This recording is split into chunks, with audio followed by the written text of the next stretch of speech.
Avec Forecast, vous allez pouvoir proposer sur chacun de vos dossiers clients du prévisionnel et du tableau de bord. Le prévisionnel s'entend dans un sens relativement large, le budget annuel, le projet de développement ou de financement en cours d'année, ou le reforecast en cours d'année, le BP de création ou de reprise, etc. Le tableau de bord va vous permettre de proposer du reporting mensuel sur la base de situation comptable de l'entreprise, ou bien des présentations de bilan annuel connectées au budget.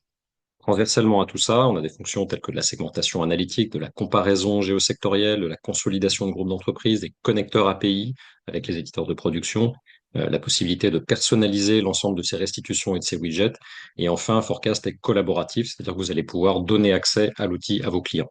Bref, je vous montre tout ça directement sur la plateforme. Donc nous voilà sur Forecast avec, lorsqu'on ouvre un dossier, les deux modules ici, prévisionnel et tableau de bord, qu'on va retrouver sur la gauche. On commence par le tableau de bord, dont le principe est simple. Rien qu'en chargeant une situation comptable de l'entreprise, on va pouvoir automatiquement afficher un reporting avec différents onglets, pour certains préparamétrés, clés en main, et d'autres onglets qu'on va pouvoir personnaliser en y insérant ses propres éléments. Le chargement de situation comptable se fait lui aussi très simplement par un port de fichiers FEC ou grand livre, ou bien par connexion API avec l'ensemble de nos partenaires, où ici le connecteur permet de récupérer automatiquement l'ensemble des situations de l'entreprise, c'est-à-dire partielles sur l'exercice en cours ou bien exercice antérieur clôturé, avec possibilité de faire un apport analytique, ce qui veut dire que si on a catégorisé ces opérations analytiquement en compta, on peut récupérer directement toutes ces données et naviguer dans les axes analytiques directement dans le reporting forecast. À partir du moment où on a choisi la situation qui nous intéresse, par exemple ici les 4 premiers mois de l'exercice en cours, on peut consulter son reporting. Le reporting est organisé donc en onglets, avec par exemple ici un onglet synthèse macro, où on va retrouver les grands chiffres de l'entreprise ventilés par catégorie ou par compte, le chiffre d'affaires, les charges, la trésor, les postes clients-fournisseurs. D'autres onglets où on va retrouver des formats de présentation à la fois graphiques, qui sont visuels et simples d'accès, faciles à interpréter si vous voulez le présenter aux clients, par exemple les soldes intermédiaires de gestion ici, les flux de trésor, qu'est-ce qui consomme ou apporte du cash sur la période.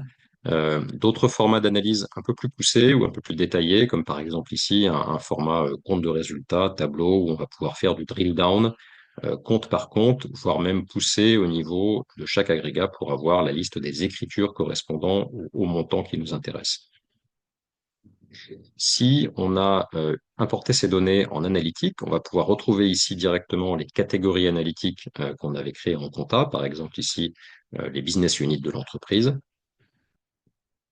ce qui va nous donner accès à ce type de reporting où on va pouvoir visualiser, par exemple ici la ventilation du chiffre d'affaires ou des charges selon les différentes BU de l'entreprise, sous des formats encore une fois graphiques, tableau, avec toujours la possibilité de zoomer sur les montants pour avoir le détail. Ainsi que, par exemple, encore une fois ici, un compte de résultats analytique détaillé, où on peut zoomer sur chaque type de charge ou de produit pour avoir le détail. Autre chose qui est intéressante avec le tableau de bord, c'est qu'il est connecté au prévisionnel. Ce qui veut dire que si on a construit un prévisionnel, par exemple un budget pour l'année 2025 en cours au préalable, on va pouvoir visualiser la comparaison ligne à ligne entre le réel au 31 janvier et la prévision initiale à la même date, avec toujours ici le détail compte par compte.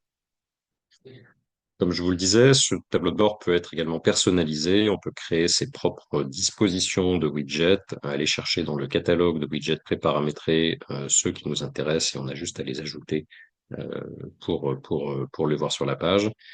Si on ne trouve pas ce qu'on veut dans le catalogue, on a aussi la possibilité de créer ses propres widgets personnalisés, c'est-à-dire ses propres graphiques, tableaux, indicateurs, ratios spécifiques à l'activité du client pour pouvoir les retrouver sur le tableau de bord.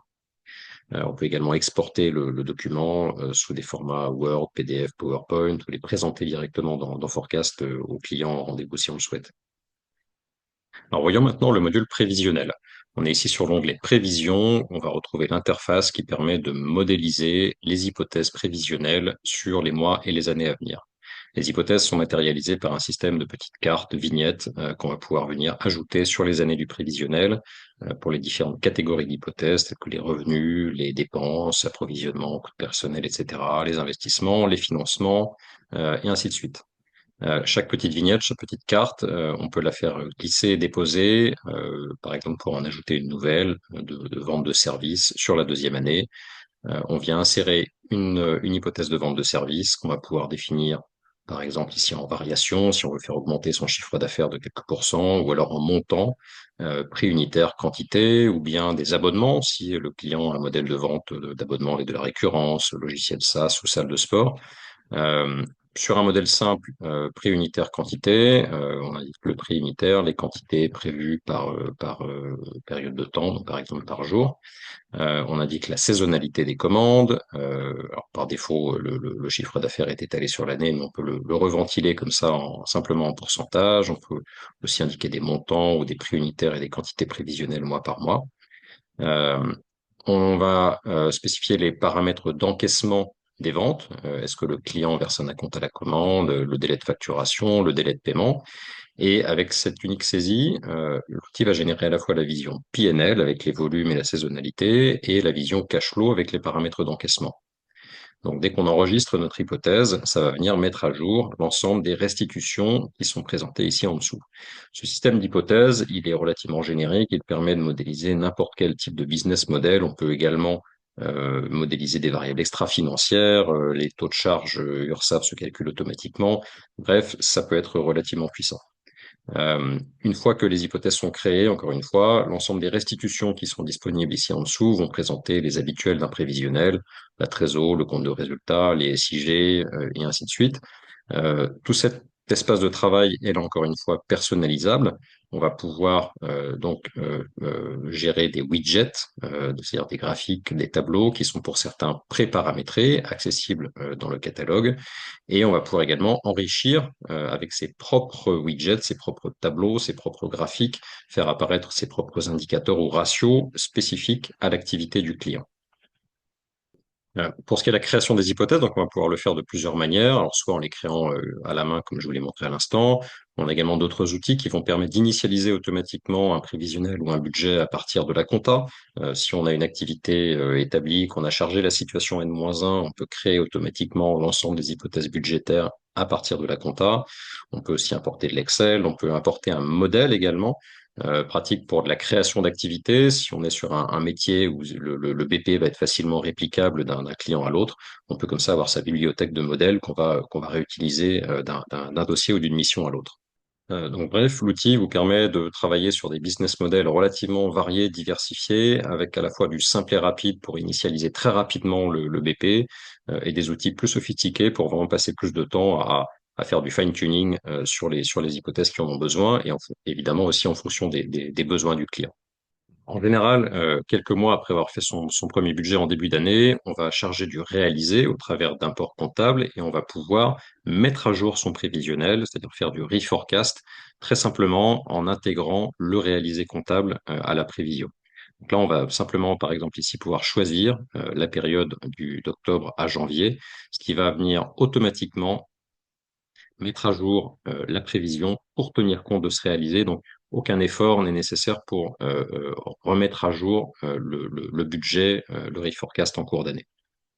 Si on a besoin d'exporter un document de présentation du prévisionnel, on a un module de présentation qui est prévu qui permet de configurer un export sous différents formats, Word, PDF, PowerPoint.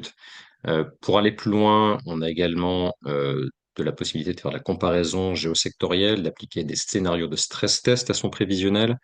On va pouvoir également intégrer l'analytique au prévisionnel si on a besoin, par exemple, de calculer des projections par BU ou des rentabilités par produit ou par canaux de vente. Je vous le disais, on peut faire de la consolidation, donc produire un prévisionnel consolidé pour plusieurs entreprises. On peut également fabriquer un tableau de bord consolidé avec là aussi évidemment une neutralisation des opérations intra-groupe. Enfin, Forecast est collaboratif, ce qui veut dire que sur chaque dossier, vous allez pouvoir créer des droits d'accès, alors notamment évidemment pour votre client, voire pour tout autre contributeur que vous souhaitez, et vraiment personnaliser l'outil en fonction de la mission et en fonction des besoins du client.